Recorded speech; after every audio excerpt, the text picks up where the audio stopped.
Sekilas tentang Siregar Silali.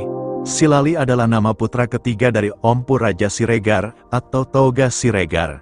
Beliau memiliki satu orang putra bernama Guru Sinungsungan, dan dari sumber lain beliau memiliki satu orang putra lagi bernama Parisangisang Saharbangan.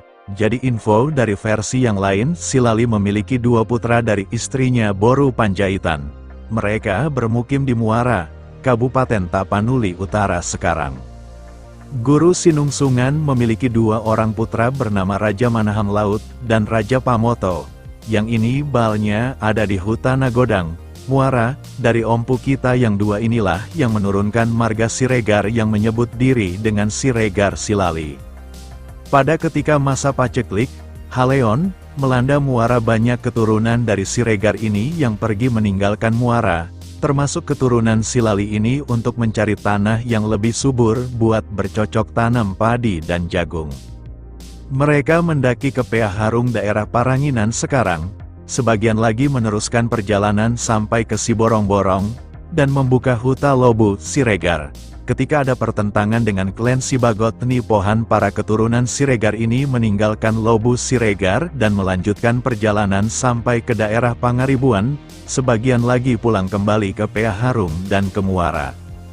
Keturunan Silali sampai sekarang banyak bermukim di Pea Harung, Silali, yang bersebelahan dengan Pea Harung Silo.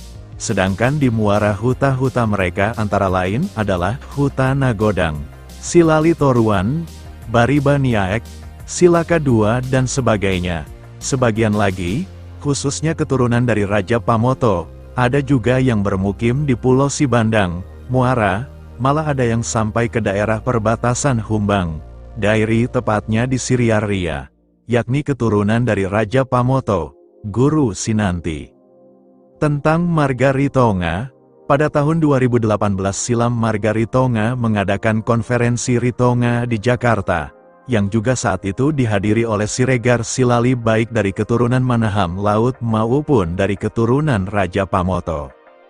Disepakatilah asal kemunculan marga Ritonga adalah dari keturunan Parisangisang Saharbangan Siregar Silali. Ketika dahulu beliau dari Lobu Siregar dan sampai ke Pangaribuan, kemudian terus masuk ke arah Garoga dan bermukim di huta yang dinamakan Parsosoran. Oleh karena kepandaiannya mengobati berbagai macam penyakit, maka beliau mendapat gelar yaitu Datu Nabolon.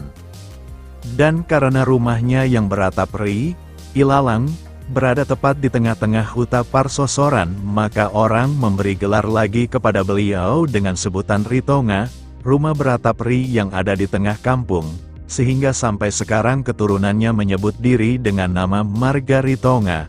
Hampir 95% keturunannya sudah memakai marga Ritonga, dan hanya sekitar 5% lagi yang masih tetap memakai nama marga Siregar. Tugu Parsadaan Parisangisang Saharbangan sampai sekarang ada di Parsosoran, Kecamatan Garoga, Tapanuli Utara. Jadi intinya setiap marga, Boru Ritonga adalah marga, Boru Siregar Silali, tapi setiap marga, Boru Siregar Silali belum tentu bermarga, Boru Ritonga. Tentang Padan Siregar Silali, Nainggolan Parhusip. Soal ini sebenarnya, toka, untuk dibahas, karena banyak versi cerita yang mengisahkannya, dikhawatirkan bisa memicu perdebatan yang berujung kepada kerenggangan rasa persaudaraan. Dalam data silsilah Tarombo Nainggolan, kita menemukan nama putra dari Parhusip yakni Tuan Marnaning dan Raja Manaham Laut, generasi keempat dari Toga Nainggolan. Toga Nainggolan ke Batuara, ke Parhusip, ke Tuan Marnaning dan ke Raja Manaham Laut. Terus dalam data silsilah Tarombo Siregar, kita menemukan nama putra dari Guru Sinungsungan yakni Raja Manaham Laut dan Raja Pamoto, generasi keempat juga dari Toga Siregar. Toga Siregar ke Silali, ke Guru Sinungsungan, ke Raja Manaham Laut dan ke Raja Pamoto. Padan kita terjadi karena adanya pertukaran anak dengan Boru antara Nainggolan Parhusip dengan Siregar Silali. Apakah anak dan Boru yang dimaksud adalah nama yang kita sebutkan di atas? Wallahu aklam, jadi kita tidak usahlah memperpanjang pembahasan tentang soal padan ini. Mari kita terus memupuk rasa persaudaraan yang erat antara kita Siregar dengan abang kita Nainggolan, semua Siregar dengan semua Nainggolan. Demikian yang bisa saya jelaskan tentang Siregar Silali ini. Jika ada kata yang salah, penyampaian yang kurang tepat, saya lebih dahulu memohon maaf. Horas Siregar.